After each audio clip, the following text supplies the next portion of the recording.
YCP అధినేత AP CM YS Jaganmohan Reddy చేపట్టిన మేమంతా సిద్ధం యాత్ర ఇవాళ మళ్లీ ప్రారంభం కానుంది. తనపై దాడి నేపథ్యంలో వైద్యుల సూచన మేరకు నిన్న యాత్రకు తాత్కాలిక బ్రేక్ ఇచ్చిన జగన్ ఇవాల్టి నుంచి మళ్లీ బస్సు యాత్రతో జనంలోకి వెళ్లనున్నారు. సీఎం జగన్ మేమంతా సిద్ధం యాత్ర కేసరపల్లి నుంచి ప్రారంభం కానుంది. కాసేపట్లో సీఎం జగన్ కేసరపల్లి నుంచి బయలుదేరనున్నారు. Gannavaram, Atkur, Telaprolu bypass, Veeravalli cross, Hanuman junction మీదుగా పుట్టగుంట, జొన్నపాడు శివారుకు చేరుకుంటారు. అక్కడ భోజన విరామం తీసుకుంటారు. మధ్యాహ్నం తర్వాత మళ్లీ జగన్ యాత్ర ప్రారంభం కానుంది. జొన్నపాడు, జనార్దనపురం మీదుగా గుడివాడ శివారు నాగవరప్పాడు వద్దకు చేరుకుంటారు. అక్కడ నిర్వహించే బహిరంగ సభలో పాల్గొంటారు సీఎం జగన్. సభ ముగిసిన తర్వాత అక్కడి నుంచి గుడివాడ, బొమ్మలూరు, గుడ్లవల్లేరు, వేమవరం, పెడన క్రాస్, బల్లిపర్రు, బంటుమల్లి బైపాస్, పెండర్రు మీదుగా సంగమూడికి చేరుకుంటారు. రాత్రికి అక్కడే బస చేయనున్నారు సీఎం జగన్.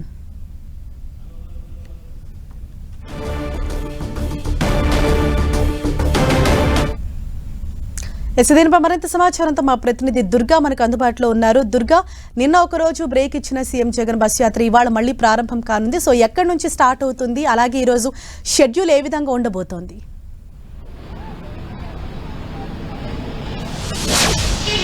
మరి కాసేపట్లో గన్నవరం నియోజకవర్గం కేసరపల్లి ప్రస్తుతం అయితే నైట్ హాల్ట్ దగ్గర ఉన్నటువంటి సీఎం జగన్ మరి కాసేపట్లో ఇక్కడి నుంచి బయలుదేరి బస్ యాత్ర ప్రారంభించబోతున్నారు. నిన్న ఒక్కరోజు బ్రేక్ ఇచ్చారు. ఈ గాయం వల్ల తగిలినటువంటి ఇబ్బందికి వైద్యుల సూచన మేరకు నిన్న విశ్రాంతి తీసుకోవాలని సూచించారు. కాబట్టి విశ్రాంతి మేరకు నిన్న బ్రేక్ ఇవ్వడం జరిగింది. అయితే ఈ నేపథ్యంలోనే 15వ రోజు మైమంతా బస్సు యాత్ర మరి కాసేపట్లో కేసరపల్లి నుంచి ప్రారంభం కాబోతుంది. ఇక్కడి నుంచి గన్నవరం సెంటర్లో గాంధీ సెంటర్ వద్ద భారీగా రోడ్ షో నిర్వహించబోతున్నారు. గన్నవరం నియోజకవర్గానికి సంబంధించినటువంటి ఎంట్రన్స్ కార్యక్రమం అక్కడ ఏర్పాటు చేశారు.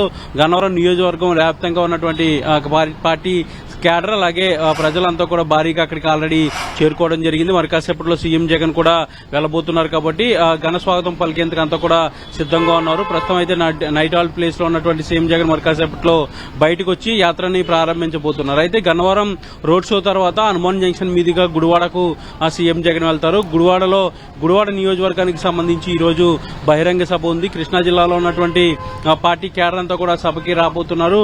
కృష్ణా జిల్లా అంటే ముఖ్యంగా బందర పార్లమెంట్ కి సంబంధించినటువంటి అభ్యర్థుల పరిచయంతో పాటు ఎంపీ అభ్యర్థి పరిచయం కూడా అక్కడ సీఎం జగన్ చేయబోతున్నారు. అయితే ఈ దాడి తర్వాత ఈ రోజు యాత్ర ప్రారంభం కాబోతుంది. కాబట్టి పోలీసులు పటిష్టమైనటువంటి బందోబస్తు ఏర్పాటు చేశారు. గతం కంటే మరింత భద్రత పెంచినటువంటి పరిస్థితి కనిపిస్తుంది. ప్రతి ఒక్కరిని కూడా పరీక్షించిన తర్వాతే ఇప్పుడు నైట్ హాల్ట్ లోకి పంపిస్తున్నారు. కాకపోతే యాత్ర ప్రారంభం తర్వాత మరింత జాగ్రత్తలు అయితే పోలీసులు తీసుకోబోతున్నట్టుగా తెలుస్తుంది. ఎందుకంటే దాడి జరిగిన తర్వాత పోలీసు శాఖ అంతా కూడా ఒక్కసారిగా అలర్ట్ అయింది. భద్రత అనేది మరింతగా పెంచినటువంటి పరిస్థితి.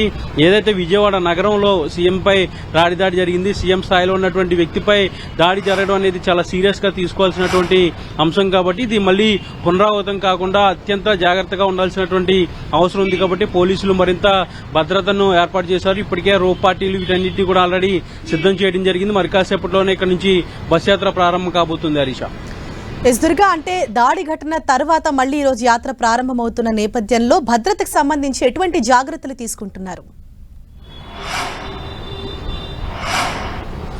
భద్రత అంటే చాలా పటిష్టమైనటువంటి భద్రత ఇప్పటికే ఏర్పాటు చేయడం జరిగింది. గతం నుంచి కూడా ఉన్నప్పటికీ కూడా దాడి ఏదైతే జరిగిందో దాడి తర్వాత మరింత జాగ్రత్తలు తీసుకోవాల్సినటువంటి అవసరం ఉంది. కాబట్టి ఆ విధంగా పోలీసులు కూడా వ్యవహరిస్తున్నటువంటి పరిస్థితి కనిపిస్తుంది. ఎక్కడైతే రోడ్ షో జరుగుతుందో ఇప్పుడు ప్రస్తుతం అయితే గాంధీ బొమ్మ సెంటర్ లో రోడ్ షోకి ఏర్పాట్లు చేశారు. కాబట్టి ఆ చుట్టుపక్కల ఉన్నటువంటి భవనాలన్నింటినీ కూడా పోలీసులు ఆధీనంలోకి తీసుకున్నారు. భవనం పైన ఎవరైనా ఉన్నారా, అనుమానితులు ఉన్నారా, వీటన్నింటికి సంబంధించి కూడా పహారా కాస్తున్నటువంటి పరిస్థితి కనిపిస్తుంది. కేవలం బస్సు చుట్టుపక్కల రోప్ పార్టీతో పాటు ఎక్కడైతే బస్సు యాత్ర జరుగుతుందో ఆ చుట్టుపక్కల ఉన్నటువంటి బిల్డింగ్స్ అన్నిటి కూడా పోలీసులు అధీనంలోకి తీసుకుని వాళ్ళందరినీ కూడా పరిశీలిస్తున్నటువంటి పరిస్థితి. గతం కంటే ఎక్కువగా డ్రోన్లు కూడా ఎగరేసి పర్యవేక్షిస్తున్నటువంటి పరిస్థితి కూడా కనిపిస్తుంది. ఎవరైనా కనుక అనుమానితులుగా కనిపిస్తే వాళ్ళని అదుపులోకి తీసుకునే పరిస్థితి కూడా బస్సు యాత్రలో కనిపిస్తుంది. పోలీసులు పూర్తిగా అలర్ట్ అయ్యారని చెప్పాలి. గతం కంటే భద్రత అనేది మరింత పెంచారు. ఎందుకంటే దాడికి సంబంధించి ఇప్పటికే ఒక అనుమానితుని కూడా అదుపులోకి తీసుకున్నటువంటి పరిస్థితి పరిస్థితి. దానికి సంబంధించినటువంటి విచారణ కూడా జరుగుతుంది. ఒక రహస్య ప్రదేశంలో పెట్టి విచారణ కూడా చేస్తున్నారు. ఎందుకు దాడి చేశారు, ఎవరైనా చేయించారా, లేదంటే ఎలాంటి మోటివ్ తో దాడి చేయాల్సి వచ్చిందనే దానికి సంబంధించి కూడా ఆరాలు తీస్తున్నటువంటి పరిస్థితి కనిపిస్తుంది. దానికి సంబంధించి ఈ రోజు రాత్రి కానీ లేదంటే రేపు వీటికి సంబంధించినటువంటి వివరాలన్నీ కూడా పోలీసులు విడుదల చేసే అవకాశం కనిపిస్తుంది. ఇప్పటికే సిట్ కూడా ఏర్పాటు చేశారు కాబట్టి ఈసీ కూడా సీరియస్ గా ఆదేశాలు ఇచ్చినటువంటి నేపథ్యంలో పోలీసుల దర్యాప్తు అయితే చాలా వేగవంతంగా చాలా సీరియస్ గా చేస్తున్నటువంటి పరిస్థితి. అయితే ఈ రోజు బస్ యాత్రలో ఎలాంటి ఇబ్బందులు కలగకుండా, ఎలాంటి అవాంఛనీయ ఘటనలు జరగకుండా పోలీసులు అయితే మరింత కట్టుదిట్టమైనటువంటి భద్రత ఏర్పాటు చేయడం జరిగింది. Harish. Right, thank you Durga.